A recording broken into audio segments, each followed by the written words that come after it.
Oi, pessoal, boa noite. Estão me ouvindo?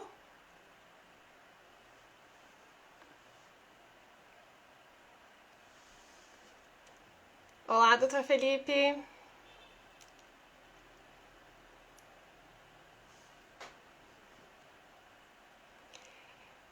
Gente, a doutora Fernanda acabou de entrar, tá? Vou chamar ela aqui pra gente começar a nossa live então.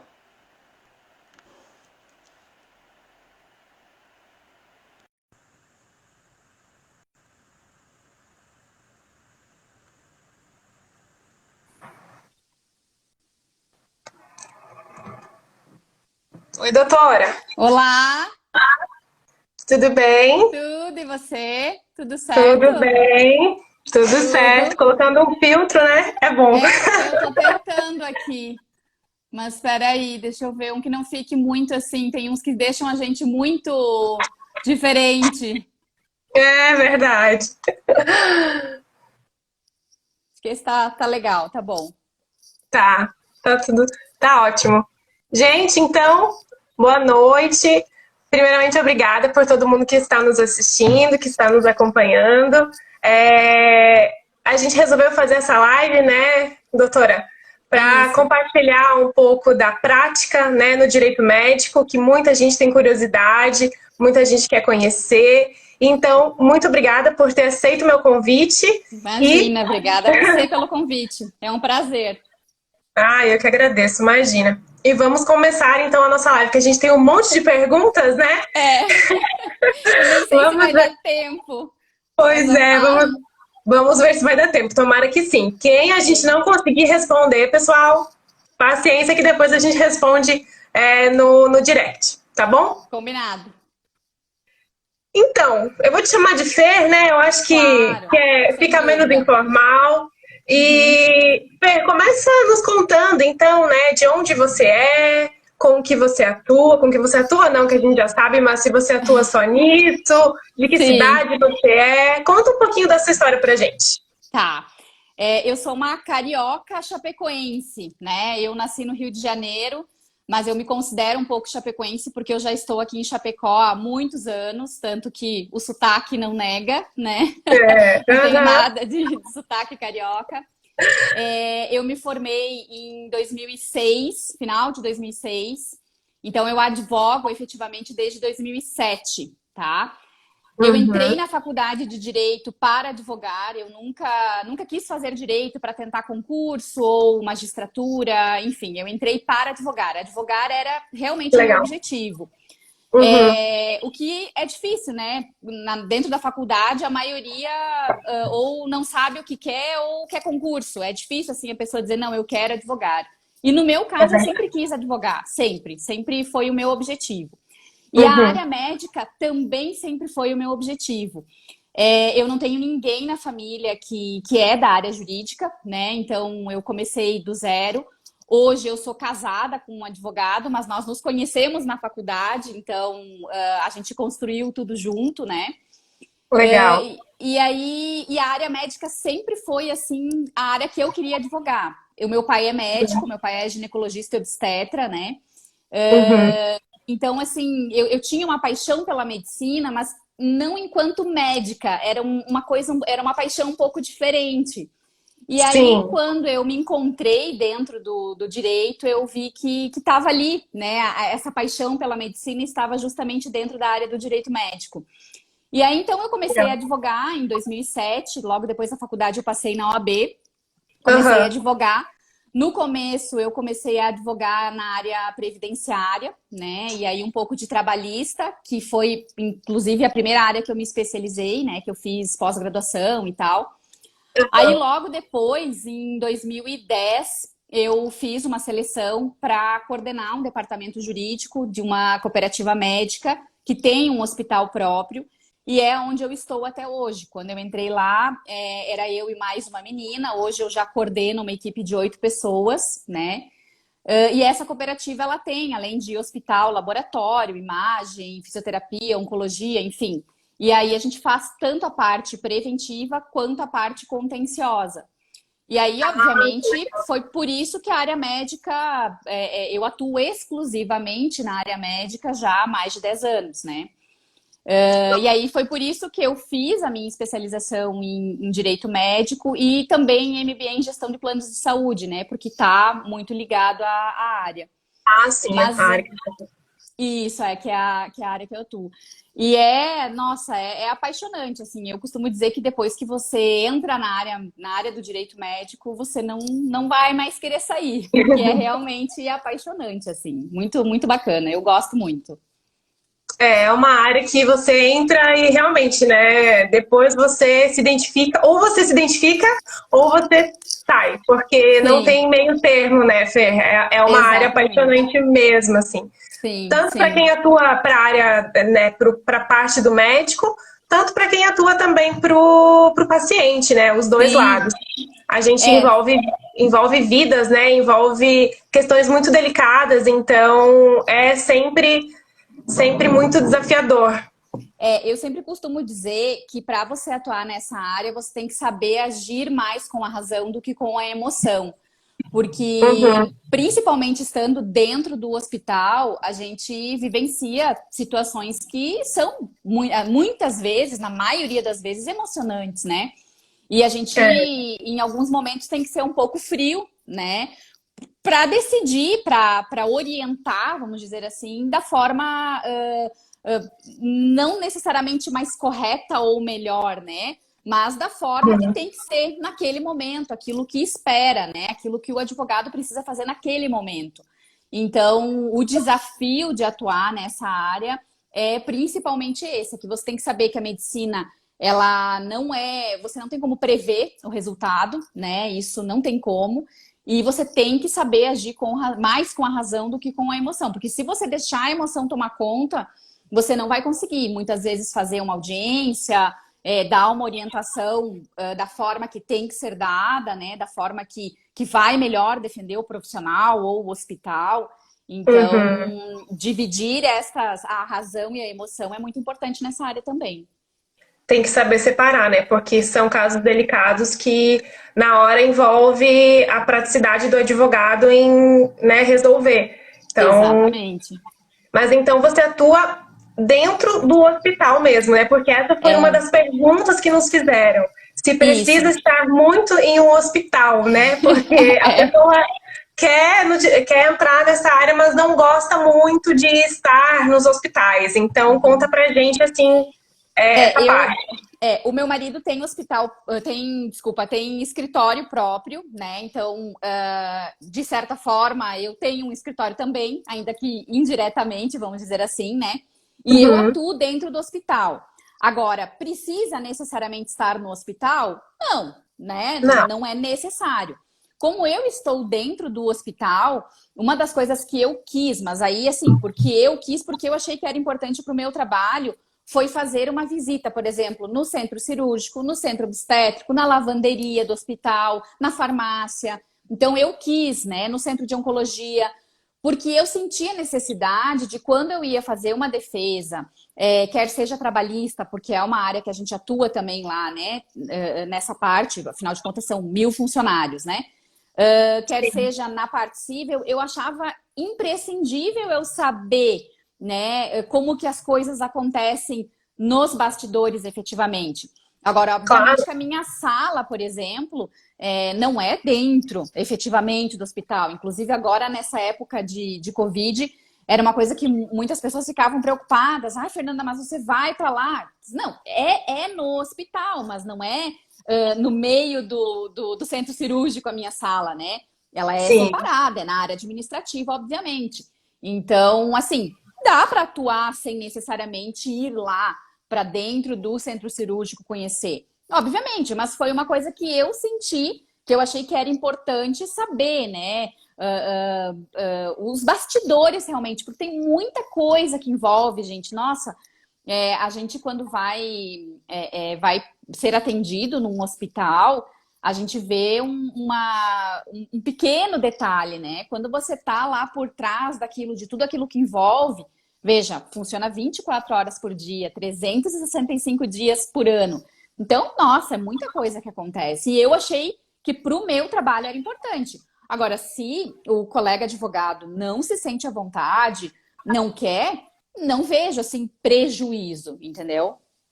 No máximo, ele vai ter que ir até lá para pegar um prontuário, né? Pegar um termo de consentimento informado. Se eventualmente o hospital não está concedendo esse termo, então ele vai lá em nome do paciente, ou o próprio paciente não quer, né, mais se dispor aí ao hospital porque enfrentou várias situações já. Então, o advogado vai, pega o prontuário, pega o termo, pega as anotações da enfermagem, enfim, vai até. Sim. Mas né, não é uma coisa que é recorrente, né? Sim, e ele vai chegar até a recepção, né? Ele não Isso, precisa necessariamente entrar e ter maiores contatos. sim, exatamente. Bom, então vamos para a próxima pergunta, que é: quais os documentos mais importantes para o processo na defesa do profissional? O que você Então, considera? Quais são os documentos? eu acho assim, é difícil a gente dizer esse documento, porque vai depender efetivamente da causa, do pedido, enfim. Mas assim, Uhum. os documentos que geralmente são mais importantes, o prontuário e o termo de consentimento informado, né? Esses dois documentos, assim, eu vejo como os mais importantes de uma defesa, tá? Se esses dois documentos estão bem redigidos, completos, eu acho que é, assim, metade do caminho já para uma boa defesa. Sim, e o termo de consentimento, ele é bem específico, né? A gente vai falar sobre isso também. Uhum, teve pergunta sobre isso também.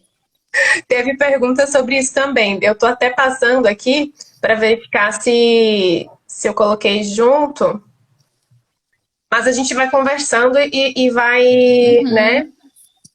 Porque aqui uma das perguntas com relação a isso foi com o prontuário, que é um documento muito importante, né? Isso. A pessoa perguntou assim, falou, né? Peguei meu primeiro processo essa semana e não entendi nada do prontuário. Como que faz? Precisa entender de prontuário? Como que eu consigo entender esse prontuário? Explica pra gente. Aí depende. Ela não entendeu a letra do médico ou ela não entendeu, compreendeu como que funciona, quais são os passos do prontuário? Porque assim, se ela não entendeu a letra do médico, eu iria sugerir a ela que oficiasse esse profissional para que ele transcrevesse esse prontuário. Simples assim, é um direito dela, inclusive está no Código de Ética Médica, que tem que ser legível, tá? Agora, se Exatamente. ela não entendeu, sob o ponto de vista de não consegue compreender a ordem cronológica, o que tem que ter, o que está faltando, aí eu sugeriria que ela contratasse um assistente técnico para fazer esse auxílio, ou até um colega mais experiente que pudesse auxiliar ela nessa leitura, vamos dizer assim. Uhum. E assim, Lu, tu, né, deve saber da mesma forma que eu. Isso é com o tempo, isso é a prática, né? A gente, quando começou, quando comecei lá 10 anos atrás, eu também não pegava um prontuário e analisava um prontuário assim de uma hora para outra. Não era bem assim. Inclusive, hoje em dia, a maioria dos prontuários são eletrônicos, né? Sim, isso já facilita muito, né? Muito, muito. Eu estava conversando outro dia, estava analisando um prontuário eletrônico essa semana e, nossa, eu terminei de analisar, eu disse, meu Deus, eu demorei metade do tempo, porque antes a gente precisava ficar decifrando, aí ia pedir auxílio para um assistente técnico, o que pode estar querendo dizer aqui. Poxa, isso, né, o fato do prontuário ser eletrônico já vai auxiliar muito os colegas advogados. Principalmente porque quando a gente está começando a advogar nessa área, a gente não tem expertise nos termos técnicos. Hoje em Exato. dia, quando a gente conversa, e isso é muito engraçado porque, como eu estou dentro do hospital já há 10 anos, alguns médicos conversam comigo e falam alguns termos assim que, beleza, eu já sei o que é, porque de tanto ouvir a gente vai pegando, né, vai entendendo. Mas em outros momentos eles conversam e começam a falar lá os termos deles. E aí eu digo, tá, Uhum. peraí, eu não sou médica. Então eles começam a falar, não, porque saturou, né, oxigenou e tá. Então alguns termos a gente já já compreende, isso é o tempo, Sim, né? é do dia a dia, né? É do dia a dia, beleza, entendi, ok. Agora tem uns que você vai ter que dizer para um médico, né, para um assistente técnico, olha, peraí, eu não entendi, me ajuda. Então, assim, se ela tá tendo dificuldade com o prontuário, é como eu falei, se é na escrita, oficia e pede para transcrever. Se é com relação ao entendimento mesmo, que é super natural, super normal, né? Ela ainda não ter essa. É o primeiro processo, imagina. Claro. Pede auxílio para um assistente técnico, que é muito assim, necessário, eu diria, ter nesses casos, né, de defesa médica ou até de ação contra médicos. Ou até auxílio para um colega mais experiente. Pede auxílio para um colega mais experiente. Ó, me ajuda aqui, me dá um norte, me guia, né? Isso é super Isso, tranquilo. porque né, nós colegas advogados que a gente, por exemplo, você que tem muito tempo na área, que entende bastante, você, por exemplo, presta você faz uma consultoria, né, para um outro advogado, para dar para ele um parecer, né, do processo. Outro dia, inclusive, isso que eu acho, eu na rede social eu não tô há muito tempo, tá? Eu não tenho um ano de Instagram. Mas uma das coisas que mais, assim, eu tô achando legal nessas redes sociais, assim, é você ter esse contato. Outro dia entrou em contato comigo um colega do Pará para me pedir, né, auxílio num processo que já está em trâmite. Inclusive, ele atua pro lado do paciente, né? E aí depois tem ali uma pergunta relacionada a isso. Então, assim, tranquilo, sabe? Ele me pediu, a gente vai auxiliar, vai ajudar. E isso que eu acho legal, a gente poder ter esse contato com o Brasil inteiro, né? E aí você consegue, não necessariamente você precisa. E aí, se me permite, eu já vou entrar naquele questionamento se você pode atuar para o lado do médico ou para o lado do paciente, se deve escolher um dos dois lados. Isso, essa foi uma das perguntas. O que eu diria, Lu? Assim, ó, eu acho que você tem que ter uma referência da tua região, né? Vou dar um exemplo onde eu estou em Chapecó. Aqui em Chapecó, se eu começar a atuar uma hora para o lado do médico e uma hora contra o médico, a Fernanda não vai ser reconhecida, né? Você tem que determinar a posição que você quer ter na tua região. Agora, entrar em contato comigo lá do Pará, para eu advogar para uma paciente. Eu, sinceramente, não vejo problema nenhum, entendeu? Porque a expertise, ela vai ser a mesma, né? Então, o que eu acho que a pessoa que está começando nessa área, ela tem que ter é definir quem ela quer ser na região em que ela está, né? Agora, nada impede, né? E assim, nós advogados é mais ou menos como os médicos, né? O cliente, ele chega muito mais por indicação do que outra forma. A gente é muito limitado na questão de propaganda, né? De publicidade, enfim. Então, é muito mais boca a boca. Então, naturalmente falando, se eu atendo mais médicos, a tendência é que mais médicos me procurem. Se eu atendo mais pacientes, a tendência é que mais pacientes me procurem. Isso é normal, isso é natural, isso é do mercado que vai acontecendo naturalmente. Agora, eu acho que nada impede de você, em algum momento, atuar contra algum médico. Obviamente, não o médico que você defende, né? Isso é uma premissa básica, inclusive ética. Mas, mas assim, em outros lugares, não vejo problema nenhum. Eu super concordo, porque o Instagram, ele nos permite fazer isso, né? Nos permite colocar a nossa advocacia em outros estados e de uma forma online, né? Você não precisa abrir uma filial lá no Pará. Sim, então, claro. Gente, isso é sensacional, por isso que eu bato na tecla que a gente tem que sim se posicionar aqui, né? Fer, você não tá nem com nenhum ano e você já teve esse contato de alguém lá do Pará. Então, é muito recente, porque um ano de Instagram não é nada, né? A gente sabe que isso aqui é uma construção. Sem dúvida. Por isso que eu acho importante, sim, o advogado se posicionar. E o que você falou é isso, sabe? Você define a sua região, ou nem a sua região. Se é uma cidade muito grande, por exemplo, né, uma capital, e que seja grande, e você quer atuar na capital, então, para o médico, né, e a usar arredores para o paciente, né? O que impede? Não impede. Então, é mais olhar para essa questão ética, né? Sim.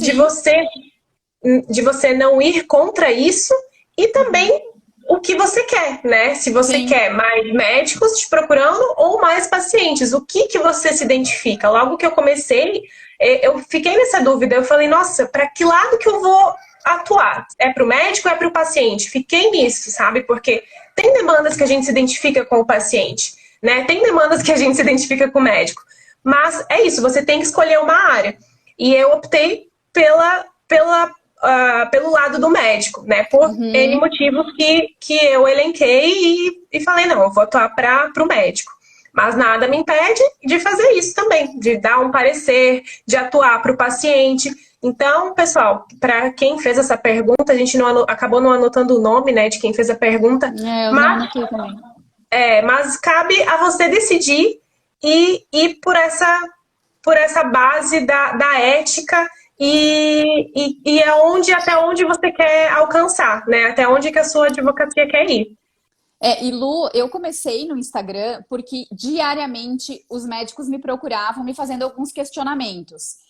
E questionamentos assim que eu considerava básicos, né? E que pensava assim, eles está faltando essa informação. Aí eu Uhum, criei o meu Instagram e comecei, né, a divulgar informação assim, sem pretensão nenhuma, né? Em que pese quando a gente coloca a nossa cara aqui no Instagram, a gente automaticamente vira blogueira, né? sim. Esse é uma é um nome que acabam nos dando, mas enfim, independente disso, foi completamente sem pretensão. E aí Uhum, começaram a vir muitos questionamentos, principalmente de colegas advogados que estão iniciando e que viram, que vem ainda no direito médico, uma forma de nova, né? Uma advocacia nova. Porque na maioria dos lugares a advocacia ela já está, né? Já tem muitos advogados. sim. Então as pessoas começam a querer definir, né, um campo, né, uma especialização que seja de certa forma nova. E o direito médico ele né?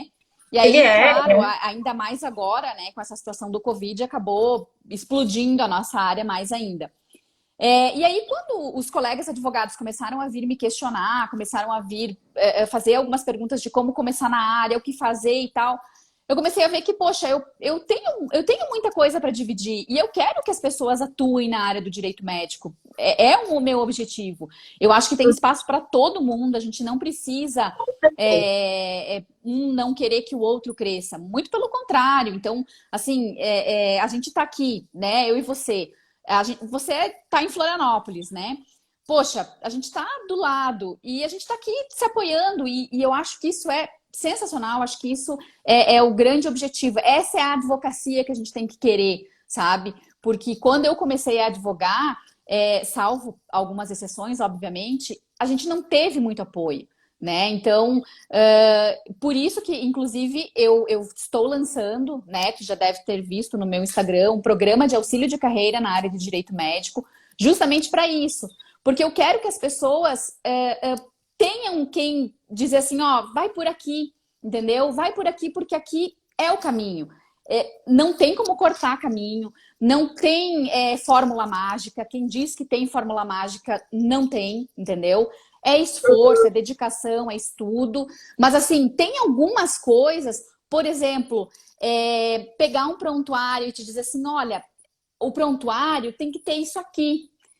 Eu não tive como quem me dissesse isso, entendeu? Eu não tive, mas eu posso fazer por alguém. Então, eu acho que esse tem que ser o grande objetivo da gente estar aqui dando a nossa cara a tapa e quer seja virando blogueira ou não, porque isso não Não, importa, né? não. Isso é o mínimo. O que importa é a gente sempre ajudar, né? E é bem isso. A gente começa o Instagram tentando passar essa informação, seja para médicos ou seja, então, para colegas advogados, que muitos curam com dúvidas, né? É uma área nova e bastante gente vem com essa dúvida, com essa curiosidade. Então, o que nos impede de ajudar, né? Eu sou dessa opinião também, e você sempre, que a gente tem que unir, sabe? Unir as mãos e não você ver o seu colega como um concorrente, né? Eu acho que isso é muito ultrapassado. Tem lugar para todo mundo, cada um vai atuar na sua né, expertise, todo mundo vai ter o seu jeito. Às vezes, alguém que está aqui nos assistindo não vai se identificar comigo, mas vai se identificar com você. Isso, né? esse é o ponto. Esse é o ponto, claro. É isso que eu vivo falando. Isso é identificação. E é por isso que a gente tem que dar a nossa cara aqui, entendeu? Porque o que gera essa identificação não é com o que necessariamente você escreve, mas é com a pessoa, com a história de vida dela, é com o jeito dela falar, sei lá, com a região que ela tá, enfim, né? E isso é empatia e identificação. Não tem, né? Isso é... E assim, é muito engraçado porque... quando eu comecei aqui no Instagram, o nome do meu Instagram é Direito Médico na Prática. Por quê? Porque o objetivo era a teoria, tem aí, vai lá, busca um livro, olha, lê e tal. Mas o que eu queria era isso, era a prática, era poder falar dos meus processos, falar a vivência do hospital, o que tem lá, né, atrás dos bastidores, enfim, é a prática, é o dia a dia mesmo. E por incrível que pareça, ainda que esteja escrito ali direito médico na prática e que eu fale muito voltado para os médicos e que meu grande nicho de atuação sejam os médicos, muitos pacientes me procuram, muitos para questionar várias coisas. Então, assim, veja, é informação. Eu acho que quando a gente está passando informação, a gente não precisa necessariamente excluir um lado ou outro, né? E o colega, a gente nunca sabe tudo, Lu. Eu não sei tudo, né? E o direito, meu Deus, é muito amplo.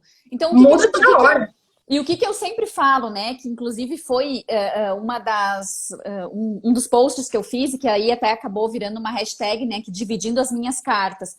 Que é isso que eu falo. Eu tenho as minhas cartas, você tem as tuas. E a gente pode dividir, por que não? Né? E assim, quando eu não sei alguma coisa, eu ligo pro colega, né? E posso perguntar, ô Luana, tô com um caso aqui, eu tô na dúvida, não sei o que fazer, me ajuda, me dá uma luz. Eu vivo conversando, tem inclusive um dos colegas que entrou aqui, que a gente estava agora mesmo, o Dr. Rodrigo Rutz, de Concórdia, é meu colega, e a gente vive trocando ideia, sabe? Vive um questionando o outro. Isso é muito bacana, isso é sensacional. Não, com certeza. É enriquecedor você ver que tem outras pessoas que pensam igual a você no sentido de colaborar, né? No sentido de fazer advocacia isso, né? Uma união e não ver o outro como concorrente. Eu acho que isso é muito, muito legal. E eu comecei aqui no Instagram e muitos advogados vieram me incentivar mesmo, né? E eu achei assim, nossa, que legal, sabe? As pessoas, a gente vê sempre, às vezes, o mundo meio com muitas notícias ruins, mas a bondade das pessoas também. Tem muita gente, então, só fugindo um pouquinho do papo aqui, mas para dizer que quem tá com dúvida de começar, começa. Sem dúvida, né, sem dúvida. A gente tá aqui para ajudar todo mundo.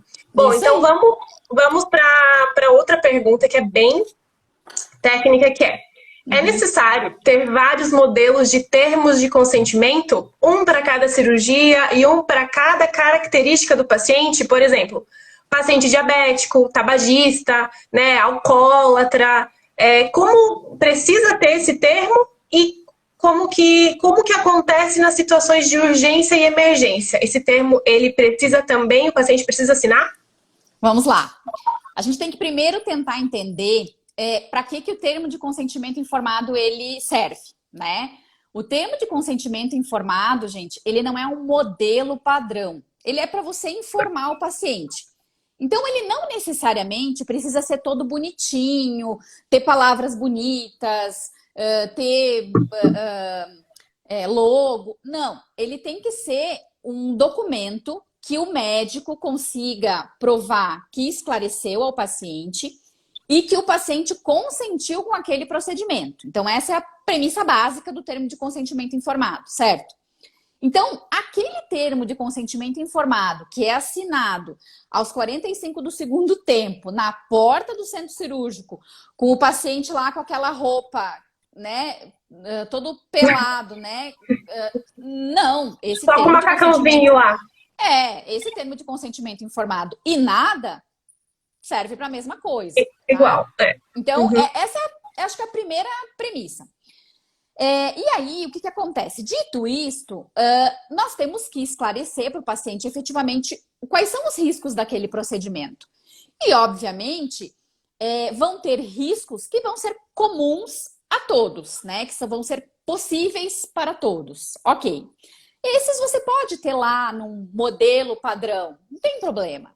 Agora, você tá lá com um paciente que é alcoólatra, tabagista, diabético e que essas patologias que ele tem vão gerar ou podem gerar riscos diferentes. Isso tem que estar no termo de consentimento informado. Ah, mas é muito papel, é muito documento. Eu sei, mas é assim. Senão, não tem motivo de existir esse termo de consentimento informado, né? Agora, tem algumas formas de você fazer para facilitar isso no dia a dia do médico. Claro que tem. Mas não existe, assim, um modelo certo. Ah, o certo é você fazer isso. Se você conseguir provar, tá? Se for necessário, que você esclareceu aquilo para o paciente e que ele consentiu, tá valendo. E aí, assim, Lu, eu também gosto de falar, porque as pessoas acham que não é importante, mas desde a limitação que o paciente vai ter no dia a dia, se ele vai ter que deixar de trabalhar, se não vai ter, se ele vai ter que deixar de erguer os membros superiores, se não vai, tudo isso é importante. Todos esses detalhes no termo de consentimento, ele é importante, tá? Uhum. Então, assim, cada cirurgia vai ter que ter um termo? Sim, cada cirurgia vai ter que ter um termo, vai ter que ter lá uma forma de esclarecer o paciente. E eu também gosto de dar uma dica, e aí, dica boa é dica compartilhada, independente de qualquer coisa. Eu gosto de orientar para que os médicos primeiro, tu tem que dar um tempo para o paciente pensar. Não pode ser assim, Claro. Essa cirurgia que eu estou te indicando, são esses aqui os riscos. Beleza, assina aqui, tchau, e vamos, a gente se encontra amanhã lá no centro cirúrgico. Não. Eu gosto de orientar para que os médicos deem um tempo para o paciente avaliar, inclusive entreguem esse termo de consentimento para o paciente levar para casa. Eu sugiro que deixem algumas linhas em branco nesse termo, para que o paciente possa fazer alguma anotação, se ele quiser, algum questionamento que ele entenda pertinente, alguma dúvida que surja lá em casa, conversando com os familiares a respeito do procedimento. Aí ele anota ali, na próxima consulta, ele pode esclarecer ali mesmo, não tem problema ter ali a mão. Não usou aquelas linhas, risca, né? Elimina as linhas ali, e tá tudo certo. Agora, situação de urgência e emergência. O médico vai, antes de agir, né, para salvaguardar a vida do paciente, pedir assinatura em termo? Não. Até porque não vai ter validade, entendeu? Então, assim, a gente tem que lembrar o motivo pelo qual o termo de consentimento é obrigatório e é necessário. Então, se ele não for atingir o fim para que ele se destina, ele não tem por que existir. Sim, concordo. Eu acho que o termo, ele é bem isso que você falou. Ele precisa ser específico, porque senão, por que você vai entregar um termo para um paciente, sendo que ele é totalmente genérico e sendo que ele não está demonstrando ali tudo que o paciente vai passar, né? Para então ele decidir, né? Para ele ter a livre decisão de falar assim, não, eu sei de tudo isso e mesmo assim eu quero fazer determinada cirurgia, como por exemplo colocar um silicone, né? Vamos pegar um caso mais prático assim, né? Que a mulher ela fica um tempo sem conseguir talvez dirigir ou ir para academia, levantar o braço, enfim, né? E a gente está falando de algo muito simples, né? Tem outras coisas que acontecem também, mas eu quero dizer que o termo, sabe, é bem isso. E o médico, ele precisa entender que ele vai colocar nesse termo formas de demonstrar que o paciente realmente leu aquilo ali, né? Seja deixando essas linhas em branco para o paciente preencher, seja colocando tópicos onde ele pergunta, você entendeu? tem alguma dúvida nesse ponto aqui, como por exemplo, nessa, não é cláusula, né? Mas nesse ponto aqui do termo, você tem algum... O paciente vai ler aquilo ali e ele necessariamente ele precisa ler para assinalar um sim ou um não e abaixo colocar, né? Ah, não entendi. Por quê? Né? Então, isso sempre ser um termo muito particular, que nem você falou no início, tem coisas que vai acontecer em todas as, que podem acontecer em todas as cirurgias, mas tem outras que não. E a gente entra num ponto muito interessante, que é os termos técnicos, né? Aquilo ali não é um termo para o médico ler e entender. Ele precisa ter essa noção de que o paciente, às vezes, ele não entende absolutamente nada, né? Então, ele vai olhar para aquilo ali e ele não vai entender um termo que talvez para o médico seja algo tão simples, né? Mas que para o paciente pode ser que não. Então, por isso que a gente entra na questão de colocar esse termo para um advogado, né, ler e entender, porque o advogado vai ser como um paciente, né? A gente olha o termo e fala, não entendi isso daqui pode causar problemas no futuro, né? Em que pese eu já brinque porque como tem muitas pessoas que dizem, eu sou um pouco advogado, aí eu brinco também com os médicos lá no hospital, eu também sou um pouco médica, sabe? Já algumas coisas a gente já conhece, já sabe as reações adversas de alguns medicamentos, a gente também... Exatamente, né? Porque tá todo dia ali lidando com isso que acaba conhecendo. Mas tem que ter essa visão, né, Fer, de que o paciente que está vindo até você, até o médico, ele não entende, né? E quanto mais você explicar e deixar demonstrado, a gente não está aqui praticando a medicina defensiva, né? Longe disso. Sim. Mas é para realmente o paciente conseguir compreender. Quantas vezes... Gente, aqui, quem tá nos assistindo, quantas vezes a gente foi no médico, tá? Já aconteceu isso comigo. Eu fui no médico, foi uma consulta, e o médico falou lá, não, você tem isso, isso e aquilo, você vai precisar tratar com tal coisa. Eu saí do consultório, assim, zonza, eu falei, gente, não entendi. O que aconteceu mesmo? Mas o que eu tenho mesmo? Mas em que momento que eu vou ter que fazer isso? Em que momento eu vou ter que... Às vezes nem o próprio medicamento, né? Que você às vezes acaba ali no choque da informação, você acaba não assimilando o que você precisa tomar, o que você, né? Se você toma de dia, se você toma de noite, se você toma de 8 em 8 horas ou não. Então, assim, o médico ele precisa ter esse tato de observar o paciente vai estar assim, ó, ele vai estar falando e o paciente vai estar. Mas será mesmo que o paciente está entendendo? Né? Então, ter esse tato de... Não, mas você realmente entendeu? Vamos conversar sobre isso. Vamos analisar se você realmente entendeu. Isso, né? Não fazer aquela consulta ou rápida de apresentar, por exemplo, o termo e é isso, né? Depois que entregar esse termo, volta com o paciente na sua sala, né, depois de alguns dias, né, que você deu esse termo para o paciente ler e tenha o tato de ver se o paciente realmente entendeu e se ele não está assinando aquilo ali, talvez com vergonha, porque às vezes as pessoas ficam com vergonha de perguntar, né, então, e essa vergonha e esse pode depois causar um problema, né. E às vezes é a própria secretária, né, que pega a assinatura no termo. Daí isso não tem validade. A gente precisa saber que o paciente efetivamente entendeu.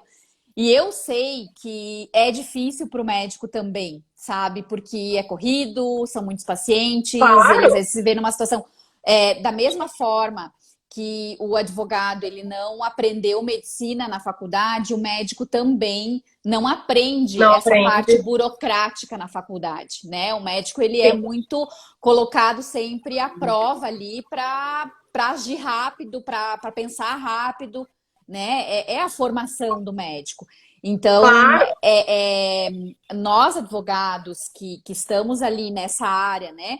A gente tem que estar sempre tentando orientar e tentando fazer eles entenderem o quão importante é esse entendimento. E eu costumo dizer que o termo de consentimento informado ele faz parte da relação médico-paciente. Porque não é uma proteção pro médico, é uma proteção para o paciente também. O paciente saber quais são as possibilidades, a infinidade de coisas que podem acontecer dentro daquele procedimento, é importante pro paciente, sabe? E isso evita muito a judicialização. A relação médico-paciente, ela está diretamente ligada na judicialização ou não daquele caso.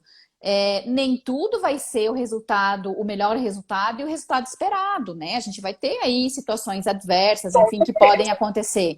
Mas se a relação médico-paciente está consolidada, se o médico orientou aquele paciente, se ele aproximou, né, as chances disso judicializar é pequena, cai muito, cai consideravelmente. Porque no passado a gente não via isso acontecendo, né, Fer? O médico era muito da família, né? A gente tinha o médico da família. Então era difícil de você ver um processo contra esse médico. Então, hoje em dia, e eu vejo que muitas, assim, pessoas reclamam, sabe? Eu fui atendida por tal médico, mas ele nem me olhou direito, né? Às vezes acontece, e é isso que você falou, o médico, ele foi treinado para isso. Ele foi treinado para fazer as coisas rapidamente, porque, né, já tem um outro paciente esperando que também está precisando da sua consulta, do seu auxílio. Então, o médico ele foi treinado para agir rápido, né? Só que, automaticamente, isso está causando a judicialização. Então, por isso que é importante, né, a gente conseguir fazer a junção disso, da questão do que era no passado e de como a relação médico-paciente está hoje e tentar, de certa forma, fazer com que essa relação modifique e diminua essa judicialização. Por isso do direito médico preventivo, né? Isso, é muito importante. É muito importante. E, Fer, aqui também nos perguntaram quais são as ações mais recorrentes, quais que você mais atua no dia a dia? Assim, ó, no dia a dia, no meu caso, é muito variado. Não tem uma especialidade específica, né? Porque, enfim, como é um hospital, né? É muito comum todas as especialidades. Agora, historicamente, né? E com pesquisas divulgadas, a especialidade que mais judicializa é a ginecologia obstetrícia, tá? Em razão das dificuldades realmente, né? Geralmente em situação de urgência e emergência, né? Então, a que mais judicializa, falando em especialização, né? Em especialidade, é a ginecologia obstetrícia. Agora, na grande maioria dos casos que a gente vê de judicialização, o ponto principal, como eu falei antes, é a relação médico-paciente. Na grande maioria dos casos, o que o paciente quer é um pedido de desculpas do médico. Nem sempre o paciente quer a indenização ou, enfim, né, o dinheiro que está envolvido ali. Na grande maioria das vezes, o paciente, claro que aí tem toda uma questão que envolve, né, com os gastos que teve, com o advogado que está envolvido, enfim, isso sem dúvida. Mas o paciente, né, aquele que foi... que tá ali com o dano. Ele às vezes quer uma atenção, um pedido de desculpas. Isso a gente vê muito também. Por isso que essa proximidade entre paciente, médico e paciente é muito importante. E essa questão da ginecologia obstetrícia, eu acho que cai muito no fato de que é uma dor tão grande, por exemplo, para uma mãe, né, perder. A gente estava conversando esses dias sobre isso, eu e uma outra advogada e uma médica. É uma dor tão grande para a mãe perder, por exemplo, um filho, ou então acontecer alguma coisa que essa criança, né, venha a ficar, por exemplo, paraplégica, né, num parto mal sucedido, mas que não teve culpa alguma do médico, que foi algo que aconteceu. Mas a dor é tão grande que ela precisa culpar alguém, né? Sim. Então acaba indo para essa culpa para o médico, essa carga toda acaba indo para o médico. Então, nesses casos, a gente vê essa especialidade sendo a mais, né, debatida ali no judiciário. Mas eu acho que é muito da questão da carga emocional. E aí entra o que você falou, né? Que essa relação médico-paciente que precisa ter esse envolvimento maior para para o paciente se sentir ali, então, acolhido e entender que o que aconteceu foi em decorrência, uma decorrência do natural, né? Que cada pessoa reage de uma forma, né? A medicina, ela, assim como o direito, ela não é exata. Então, é isso que é ali que entra mais ainda a relação médico-paciente. E o médico, às vezes, ele tem que, num processo, né, se defender provando que ele não é Deus, né? E que ele fez tudo o que estava ao alcance, mas que, infelizmente, o desfecho foi aquele. E assim, é engraçado porque tem alguns casos, dentre os que eu vejo, que eu acho, assim, às vezes sacanagem, é porque a gente costuma, inclusive, brincar. Depois que morreu, fazer a necropsia e avaliar o que tinha que ter sido feito é mais fácil. Por isso que a gente tem que sempre lembrar de colocar as pessoas e os juízes, né, na cena, né? Porque depois que aconteceu, que você está lá analisando, é muito mais fácil você dizer, mas tá aqui, ó, devia ter feito isso. Agora, e lá na hora H, na hora que você Na emergência, fração de segundos para decidir, faço isso. claro. E às vezes você define e a estratégia não é a melhor. E claro, não tem como comparar, mas assim, para os colegas advogados terem um pouco de noção. É que nem quando a gente está numa audiência de instrução, né? E a gente fica naquela, e agora? Eu chamo aquela testemunha ou não chamo? Eu vou chamar e aquela testemunha faz você perder o processo. Você teve, aí depois, outro colega vai analisar e vai dizer, mas também, Luana, você chamou essa testemunha aqui, ó, essa testemunha que te ferrou. Por que você chamou essa testemunha? Mas na hora você tinha que decidir isso assim, em fração de segundos, e você tinha que definir aquilo que você estava na tua mão. Então, como eu falei, é uma comparação grotesca, mas enfim, para os colegas advogados poderem entender um pouco do que também é o dia a dia do médico, né? O médico não tem como pensar, avaliar, deixa eu pensar aqui, o que a gente vai fazer. Não. É na hora. E às vezes ele decide errado, né? A gente Decide errado. Tem que considerar Somos isso. humanos, não tem como ser diferente, né, Fê? Isso. Deixa eu partir para as próximas perguntas, que o nosso tempo está quase acabando. Tá, e eu vou deixar a mais pedida, que é a questão da clientela, né? Como captar, então, os clientes. Eu vou deixar essa por último, que essa foi a mais pedida. E vou colocar, então, a 10ª, que é: como fica a responsabilidade do médico residente em relação às decisões do preceptor? Muito legal. O médico residente, a gente tem que lembrar que ele é um médico, né? Antes de tudo, ele é médico. Agora, o que é a residência? A residência, ela é um treinamento prático. Então, ela tem que obrigatoriamente ter o preceptor, né? Que é o médico que está lá, que é o professor, né? Mas que ali na residência a gente chama de médico preceptor. A responsabilidade médica, todo mundo sabe, né? Que ela é personalíssima. Agora, existe um caso, e é justamente quando a gente fala do residente e do preceptor, que ela pode sim ser, vamos dizer assim, dividida, né?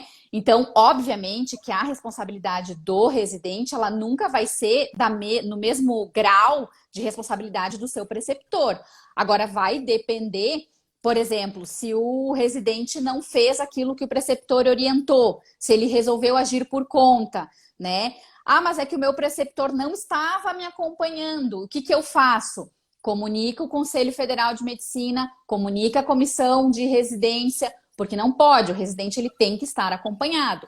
Então, assim, o residente pode responder? Sim, ele é um médico e o ato médico ele é personalíssimo. Agora, obviamente, ele vai responder dentro do limite que cabe a ele, né? Naquilo que ele efetivamente agiu enquanto médico, vamos dizer assim. E o preceptor, obviamente, vai ter uma responsabilidade maior enquanto preceptor realmente. Isso é uma pergunta que eu já recebi também no meu direct, que é os residentes, eles têm bastante essa dúvida, porque às vezes acontece, né, do preceptor sair, ter que fazer alguma outra coisa e não estar ali auxiliando. Então, eles ficam meio que desamparados, né? E aí acontece deles ter que tomar decisão. Né? E aí que entra a questão de você, que nem você falou, avisar, então, o CRM avisar, a diretoria também do hospital, né? Sim, o diretor técnico. o diretor técnico para tomar as providências, né? Se esse médico, por algum motivo, se ausentou e não voltou, então para que substitua, né? Para que ou então ele assuma, ou então, né, procure um outro plantonista, ou enfim. Então essas questões são bem pertinentes assim para os residentes. E vamos para a responsabilidade como se fosse, por exemplo, o primeiro cirurgião e o segundo cirurgião, anestesista. Cada um vai responder naquilo que lhe cabe. Sim, de uma forma resumida, dá para dizer assim. Exatamente. E Fer, como é a pergunta que foi mais pedida que como que os médicos ou então os pacientes, você vai poder falar mais pelo lado do médico, né? Mas como captar, então, esses clientes, né? A gente não usa mais esse termo hoje em dia, né? Mas como conseguir, então, que os médicos te vejam como advogado, né, da área? Como que faz? Como que você conseguiu se inserir nesse meio? Porque a gente sabe que é um meio bastante, né, seleto. Então, como que faz? Todo mundo que me pergunta isso, eu devolvo a pergunta dizendo assim: as pessoas sabem que você é advogado nessa área? Boa. Né? Boa, exatamente. E a maioria das pessoas que eu devolvo a pergunta ficam me olhando assim como quem diz, realmente. Acho que ninguém não. sabe. Então, assim, ó, gente, se a gente não se mostrar, se as pessoas não souberem que a gente tá aqui, que a gente advoga para o médico, para o paciente, na área médica, na área trabalhista, como que as pessoas vão lembrar de você? Porque é engraçado que alguns pacientes que me procuram para orientação, enfim, ou até para processo, e aí eu acabo encaminhando para o escritório do meu marido ou para algum outro colega, é engraçado porque, assim, por que as pessoas me procuram?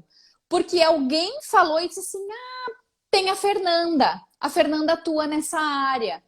E é assim que funciona. Se as pessoas não souberem que você efetivamente atua na área, não tem como as pessoas lembrarem de você. É aquela história, quem não é visto não é lembrado. Não é lembrado. Então, a primeira coisa que você tem que fazer é fazer com que as pessoas saibam que você é advogado e que você atua nessa área. E que você está estudando, que você está se especializando, e que você está, independente de se você está começando, se você já tem mais experiência, como eu falei, tem lugar para todo mundo. Só que as pessoas precisam saber que você efetivamente trabalha na área. Senão não tem como. Lu, eu não teria te conhecido se você não estivesse aqui no Instagram se mostrando, dizendo que você trabalha, que você atua nessa área. Entende? Claro que tem alguns mecanismos que as pessoas utilizam, né? Google, sei lá, palestras. Palestras, enfim. Comissão da OAB, né? Mas, de qualquer forma, isso não deixa de ser você mostrar que você está efetivamente atuando naquela área. Então, eu acho que isso é, assim, básico. Premissa básica, você tem que se mostrar. As pessoas precisam saber o que você faz. Isso. Se eu não souber o que você faz, como é que eu vou indicar o teu nome? Como é que eu vou lembrar? Hoje, por exemplo, se alguém me perguntar, eu preciso de um advogado na área de direito médico em Florianópolis, qual é a primeira pessoa que vai vir na minha cabeça? Luana! Tu tá entendendo? Claro, com certeza. Se me perguntarem assim, eu preciso de um advogado lá no Pará que atue na área de direito médico, eu vou indicar aquele meu colega. Entendeu? Porque assim, você começa a conhecer as pessoas e aí você começa a indicar, né? E eu acho que isso não é só na advocacia, isso em qualquer área, né? Se você não dizer ao que veio, as pessoas não vão saber. Né? Ninguém vai bater mais lá na sua porta do seu escritório e falar, não, eu quero... Hoje em dia não existe mais isso. Você precisa se mostrar, você precisa demonstrar que você é a Luana ou é a Fernanda que atua no direito médico. Eu brinco porque eu falo, às vezes você encontra algum vizinho, né, no elevador, por exemplo, oi, tudo bom? Mas como que é seu nome? Né? O que você faz? Oi, meu nome é Luana, eu sou advogada e eu atuo no direito médico. Claro. Ali já começa uma conversa, né? Ali já começa uma conversa. É óbvio que você não vai sair por aí, até porque isso é antiético, né? Sim, vai contra o nosso código. Mas você não vai sair por aí panfletando ou então entregando cartãozinho. Não pode. Mas, gente, vocês precisam perder esse medo. Fer, eu tinha muito esse medo no início. Eu não falava. Eu sou Luana e eu sou advogada. E era isso, sabe? Sim. Porque aquele medo, né? Porque como, né, também eu sou iniciante ainda, então você tem esse medo de se apresentar, de falar quem você é, em que área você atua, porque você nunca acha que você está totalmente preparado para aquilo. Mas você só vai estar preparado batendo, né? A vida vai te bater e você vai ir se montando aquilo, né? Eu sempre brinco com o pessoal, você não precisa saber tudo, você tem que conhecer quem sabe.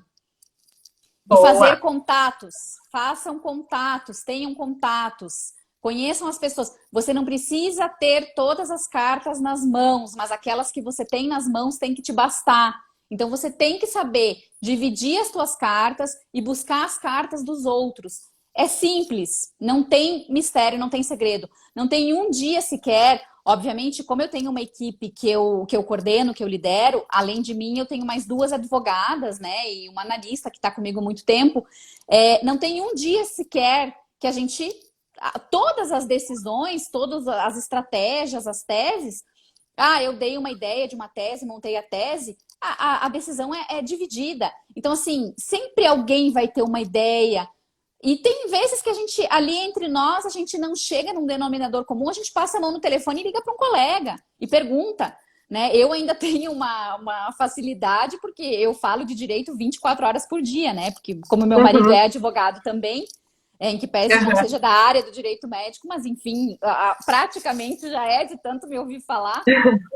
Então, assim, é isso que eu acho, a gente não precisa saber tudo, a gente tem que, sabe, conhecer quem saiba, e liga, pergunta, né? Troca uma ideia. Hoje em dia, né, o direct tá aí pra gente também conversar, né? A gente começou pelo direct, né? A gente foi lá, conversou. Eu esse dia postei uma foto de um Shima, ela falou, nossa, Shima, mas você é da onde, né? Porque geralmente é mais o pessoal do Oeste que toma. E aí a gente começou a conversar. E, gente, é assim, você colocando a cara no jogo, né? Demonstrando que você faz aquilo. Às vezes você não tem nenhuma ação, às vezes você... Mas você tá naquela área, você quer atuar naquela área. Então, o que te impede de divulgar uma informação né, de direito médico, no quesito, o que é erro médico, o que é heterogenia, por exemplo, né? Você não tá sendo falso e pagando algo na internet que você não é, no sentido de, eu advogo, né? Você não tá falando, nossa, o meu processo tal. Não, você está passando a informação. E isso as pessoas, elas te olham e falam, nossa, olha que legal, a Luana tá nessa área agora, porque ela tá passando essa informação, ou a Fernanda está, né? Então é isso, é você, seja participando de comissão, que eu também acho importante, seja, né, dando palestra, seja, né, às vezes, indo lá no conselho, no CRM do seu estado, por exemplo, né? Se prontificando a dar uma palestra sobre erro médico, por exemplo, né? Nada impede. Então, participa do comitê de bioética, comissão de ética, enfim, dá para... Tem vários, né? Várias formas ali de você começar. E o Instagram é um deles. Então, é por aqui. Para vocês terem uma ideia, pessoal, é por aqui que eu e a Fernanda nos conhecemos. A gente ainda não se conhece pessoalmente, por mais que ela seja de Chapecó, que é aqui do lado. Assim, 45 minutos de avião.